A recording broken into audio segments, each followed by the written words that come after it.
C'est un tremblement de terre au Bayern Munich. Julian Nagelsmann limogé et ça choque la planète football. Thomas Tuchel est plébiscité pour le remplacer au sein du club bavarois. Bonjour à vous chers amis téléspectateurs d'Afrique Sport et bienvenue dans votre revue de presse quotidienne. Comme d'habitude, que vous soyez au travail ou à la maison, vous restez avec nous pour le tour de l'actualité sportive que nous allons débuter avec les éliminatoires de la CAN 2023 sans oublier que aujourd'hui ce sera la journée des records. Pourquoi? On y reviendra. Déjà, on va débuter avec les éliminatoires de la CAN 2023 avec la belle victoire des Fennecs d'Algérie sur le Niger qui prennent une option très sérieuse pour la qualification avec un but de Riyad Mahrez qui permet à l'équipe de Djamel Belmadi d'être devant en même temps de remporter la victoire à domicile. C'était face au Niger, chers amis. Voici le programme de la journée toujours avec les éliminatoires, la troisième journée qui se poursuit ce vendredi à 13h, RD Congo affrontera la Mauritanie, à 14h Ouganda, Tanzanie, Nigeria, Guinée-Bissau, à 16h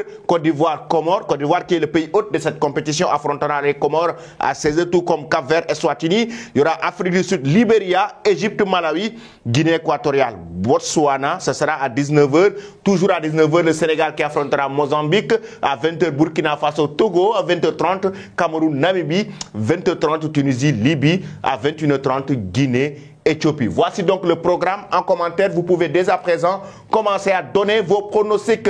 Les victoires concernant ces matchs, les équipes qui vont remporter les victoires dans ces rencontres que je vous ai présentées pour les troisième journées de ces éliminatoires de la CAN 2023. Nous allons maintenant directement en France pour parler du duel.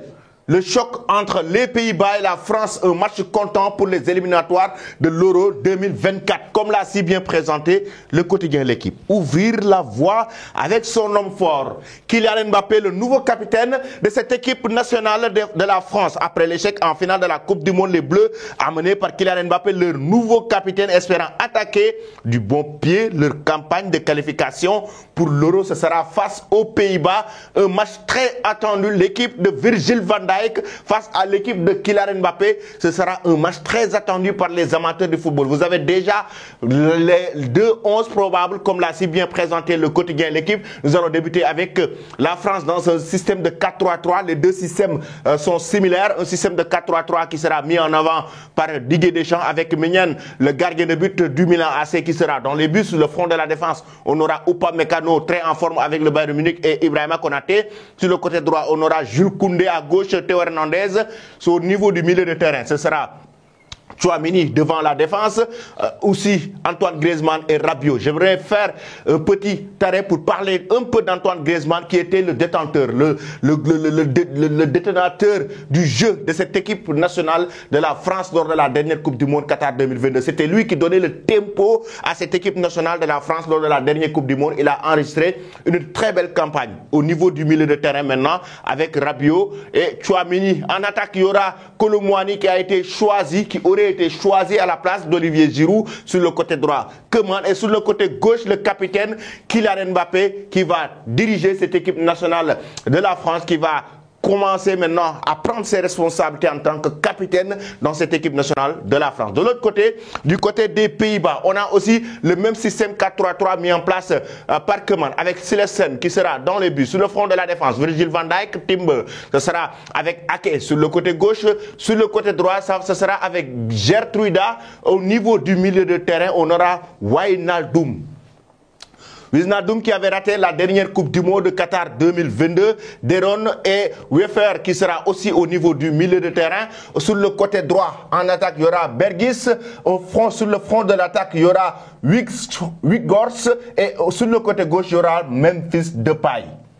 Voici donc les deux 11 de départ de cette équipe des Pays-Bas et de la France. Maintenant, il faut savoir quelque chose, c'est ces deux systèmes de jeu similaires avec système 4-3-3, mais l'équipe des Pays-Bas a une équipe beaucoup plus défensive. Regardez, les trois milieux de terrain sont des milieux à vocation défensive, raison pour laquelle d'ailleurs on aura une attaque de l'autre côté avec non seulement Coman, Colomouani, Mbappé, mais deux milieux de terrain, Griezmann et Rabiot, qui ont des vocations offensives, capables de porter la balle, capables de faire des passes qui peuvent casser les lignes. Raison pour laquelle, d'ailleurs, certainement Didier Deschamps les met pour faire face à cette équipe des Pays-Bas, pour essayer de contrer la solidarité défensive de cette équipe des Pays-Bas au niveau du milieu de terrain. Donnez vos pronostics en commentaire et dites-nous l'équipe qui va remporter la victoire entre la France et les Pays-Bas. Et j'aimerais avoir le score du match, le score en commentaire entre la France et les Pays-Bas, chers amis. Nous allons directement maintenant parler de l'Angleterre, avec toujours le journal L'équipe qui nous dit l'Angleterre historique.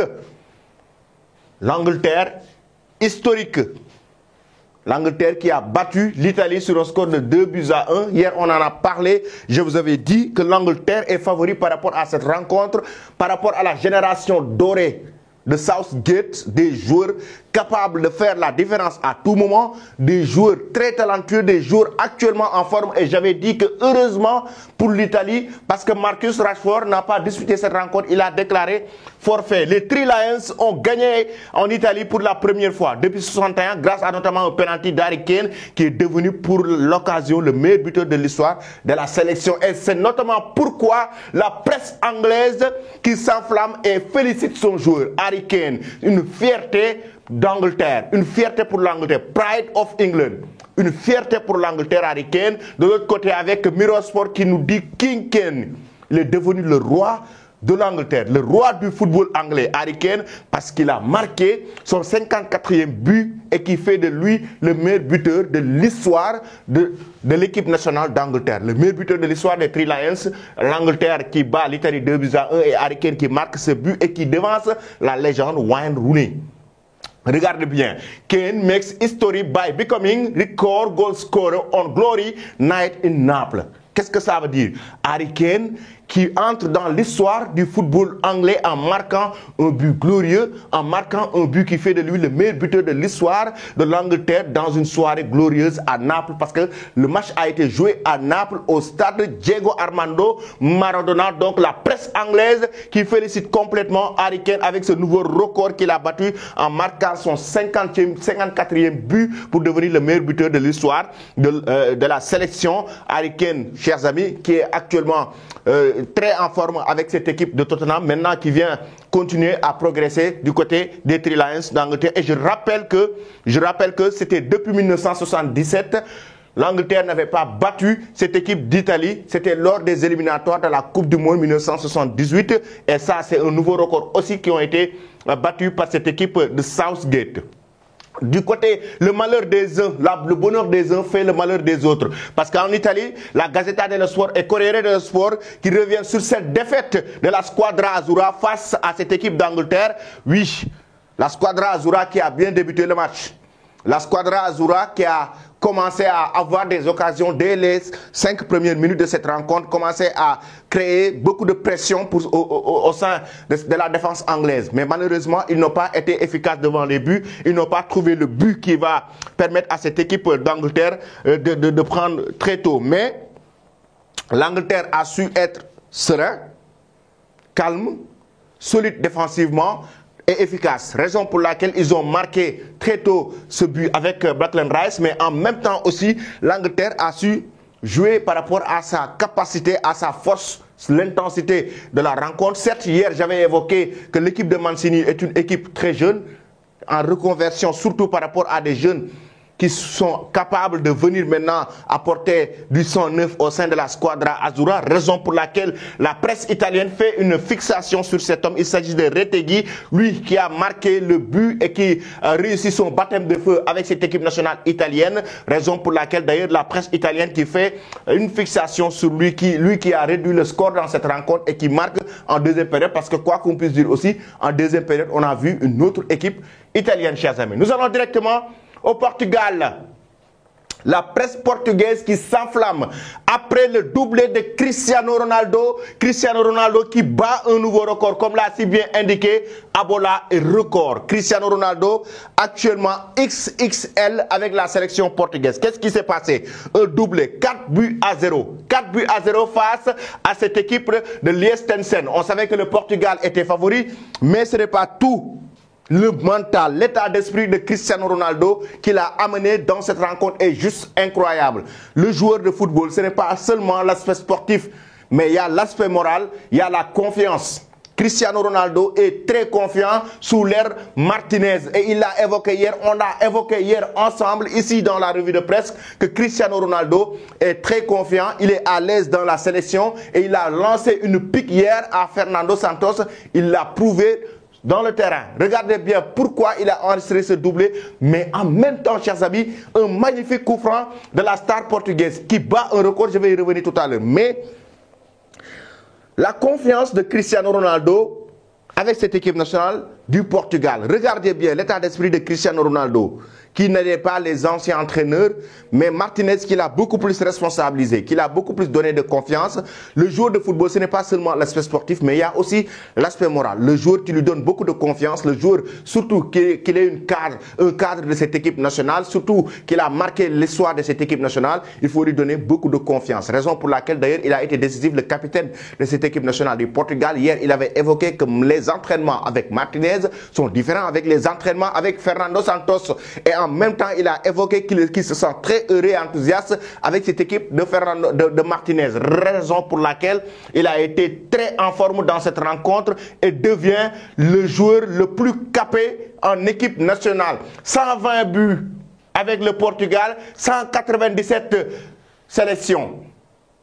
Le joueur qui enregistre le plus de sélections en équipe nationale, c'est le nouveau record de Cristiano Ronaldo, comme l'a si bien évoqué Abola, et record Cristiano Ronaldo très en forme, qui a même été félicité par Roberto Martinez après cette rencontre, son entraîneur. Le Portugal, comme je l'ai si bien évoqué, qui prend une option sérieuse pour les éliminatoires de l'Euro 2024. Chers amis, j'aimerais vous poser une question par rapport à Cristiano Ronaldo. Pensez-vous que la star portugaise pourrait disputer l'Euro 2024? Pensez-vous que la star portugaise aura des jambes nécessaires pour pouvoir disputer cette compétition, l'Euro 2024? J'aimerais avoir vos avis là-dessus. Hier, on m'avait dit en commentaire que oui, Cristiano Ronaldo est capable de le faire. J'aimerais vraiment et sérieusement que vous me dites si Ronaldo est capable de jouer l'Euro 2024. Après cela, nous allons directement en Allemagne, chers amis. Un tremblement de terre dans la foulée au moment où il y avait ces rencontres. Regardez bien, au moment où il y avait ces rencontres, l'Angleterre qui affrontait l'Italie, il y avait en même temps le Portugal qui jouait son match. C'est au même moment que cette information est tombée. C'est au même moment que la presse mondiale, c'est au même moment que la planète football était en ébullition après l'annonce de Julian Nagelsmann, du limogeage de Julian Nagelsmann, et le quotidien L'équipe nous parle d'une révolution qui est en marche. Il joue avec les mots. Notamment, d'habitude, c'est une révolution qui est en marche. Mais comme nous sommes au mois de mars, c'est une révolution qui est en marche, qui symbolise le limogeage de Julian Nagelsmann ce mois de mars. En poste depuis juillet 2021 qui a été décroché du côté de Leipzig. Nagelsmann a pris la porte. L'ancien entraîneur du Paris Saint-Germain, Thomas Tuchel, va lui succéder selon la presse allemande. Et oui, ça enflamme complètement la planète football. Julian Nagelsmann, lors de la victoire du Bayern face au Paris Saint-Germain au Parc des Princes le 14 février en huitième de finale de la Ligue des Champions, va voir Thomas Tuchel lui succéder. Et ça quand même, ça suscite énormément de polémiques. Pourquoi le limogeage de Julian Nagelsmann? La presse allemande, regardez bien, qui s'est enflammée. Déjà, vous pouvez commencer à nous donner vos avis en commentaire et nous dire est-ce que vous êtes d'accord par rapport au limogeage de Julian Nagelsmann? Sur le plan sportif, déjà sur le plan sportif, la presse allemande en parle sur le plan sportif. On sait que Julian Nagelsmann actuellement n'est plus premier de la Bundesliga. Le Borussia Dortmund a pris la première place après la défaite du Bayern Munich face au Bayern Leverkusen. Ce qui est surprenant, c'est que c'est 1 voire 2 points d'avance du Borussia Dortmund sur le Bayern Munich. Ça veut dire qu'à tout moment, le Bayern Munich peut revenir sur le Borussia Dortmund pour reprendre la première place du classement de la Bundesliga. En Ligue des Champions, Julian Nagelsmann a eu des résultats positifs. A décroché une belle victoire face au Paris Saint-Germain, quart de finaliste face à Manchester City qui est devant nous. Mais pourquoi subitement le Bayern Munich prend ses décisions? Aujourd'hui, sur le plan sportif, si on voit les statistiques, si on juge Julian Nagelsmann sur le plan sportif, On peut dire que certes, le Bayern a eu quelques difficultés en Bundesliga, mais, chers amis, le Bayern n'est pas catastrophique dans le jeu, le Bayern n'est pas catastrophique au classement de la Bundesliga. Le Bayern n'occupe pas la 5e place, mais la 2e place, derrière juste le Borussia Dortmund qui a 1 point d'avance. En même temps, le Bayern Munich avec des joueurs très en forme. Sur le plan sportif, aujourd'hui, on ne peut pas carrément juger cette équipe de Julian Nagelsmann catastrophique. Ça veut dire que aujourd'hui, comme l'a si bien évoqué le quotidien Bild, dur mais cohérent. Dur, c'est dur la décision, mais cohérent. Cohérent pourquoi? Parce qu'il y a autre chose que je vais vous expliquer. En effet, il y a de cela quelques jours, Julian Nagelsmann a évoqué quelque chose dans le vestiaire. Dans le vestiaire de cette équipe du Bayern Munich. Une taupe dans cette équipe du Bayern Munich qui avait tendance même à parler à d'autres équipes. Et cela avait suscité des polémiques au sein du Bayern Munich. Regardez bien, ça c'est la deuxième explication. Il reste une troisième explication. Il y a une taupe dans notre vestiaire. Ce qui complique sérieusement notre travail, ce qui m'importe, c'est de pouvoir me regarder dans le miroir. Pour cette personne, elle aura du mal à se regarder dans le miroir. Je me demande de ce que vise cette personne, je ne vois pas. Quelle peut être sa motivation? Il avait dénoncé qu'il y avait une taupe dans le vestiaire du Paris Saint-Germain, du Bayern Munich, autant pour moi. Et selon certains médias allemands, cette taupe vient même de l'entourage de Julian Nagelsmann, raison pour laquelle le Bayern Munich pourrait prendre la décision de le limoger. La troisième explication aujourd'hui, c'est que selon la presse allemande jusqu'à présent, qui nous dit que Julian Nagelsmann a perdu son vestiaire. Il y a eu des tensions entre lui et ses joueurs durant certaines rencontres. La presse allemande informe qu'il y a eu un barrage, il a perdu certains leaders, il a perdu le vestiaire du Bayern Munich. Il a carrément perdu le vestiaire du Bayern Munich, raison pour laquelle d'ailleurs le staff technique ou bien la direction aurait pris la décision de le limoger. Et il ne voudrait pas que Thomas Tuchel, il ne voudrait pas que l'entraîneur allemand, l'ancien entraîneur du Borussia Dortmund, Thomas Tuchel, échappe à cette équipe bavaroise, raison pour laquelle ils veulent carrément le rattraper jusqu'à présent, maintenant, et le décrocher. Et d'ailleurs, il y a notre confrère Fabrizio Romano qui informe et dit que Thomas Tuchel, actuellement, pourrait signer au Bayern Munich samedi prochain. Demain, pourquoi? Parce que le Bayern est en train d'organiser une réunion ce vendredi pour essayer d'officialiser le limogeage de Julian Nagelsmann. Voici donc les 3 aspects qui ont été donnés par la presse allemande. L'aspect sportif, l'aspect extra-sportif qui revient à la taupe qui serait dans l'entourage de Julian Nagelsmann. Troisième raison, le vestiaire en tension, la tension au niveau du vestiaire, Julian Nagelsmann qui aurait perdu le vestiaire de son équipe avec certains cadres qui lui auraient tourné le dos. Voici les 3 raisons de la presse allemande qui expliquent le limogeage de Julian Nagelsmann. En commentaire, chers amis, encore une fois, donnez-moi vos avis. J'ai toujours envie de vous lire. J'ai toujours envie de savoir ce que vous pensez de ces actualités. Est-ce qu'aujourd'hui, le Bayern Munich devait limoger Julian Nagelsmann? Est-ce une bonne idée pour le Bayern Munich? Est-ce que Thomas Tuchel, c'est une bonne idée pour le club bavarois? Vos réponses, chers amis, en commentaire. Après cela, nous filons directement en Amérique du Sud avec l'Argentine, l'Albiceleste. La présentation de la Coupe du Monde qui enflamme la presse en Argentine, la présentation de la Coupe du Monde. C'était pour la première fois l'Argentine qui joue devant son public après avoir remporté la Coupe du Monde Qatar 2022 face à la France. Regardez bien avec la presse en Argentine qui félicite ces joueurs et qui nous parle de fête, la fiesta de toros, la fête de tout le monde. C'était la fête du côté de l'Argentine. Ils sont en train de fêter leur Coupe du Monde parce que c'était pour la première fois qu'ils se retrouvent avec le public dans un stade. Et raison pour laquelle d'ailleurs l'Argentine a battu Panama sur un score de 2-0 avec un magnifique but de Lionel Messi sur coup franc. Et je vous ai dit en début de revue de presse qu'aujourd'hui, c'est la journée des records. Lionel Messi aussi qui bat un record, qui marque son 800e but. Il marque son 800e but dans sa carrière en 1017 matchs et 353 passes décisives. Juste incroyable la Pulga. 800e but, 1017 matchs en 353 passes décisives et qui marque un magnifique coup franc. Magnifique coup franc face au Panama sur un score de 2-0. L'Argentine qui a pris le dessus, chers amis. Mais ce n'est pas tout. Avant la rencontre, qu'est-ce qui s'est passé?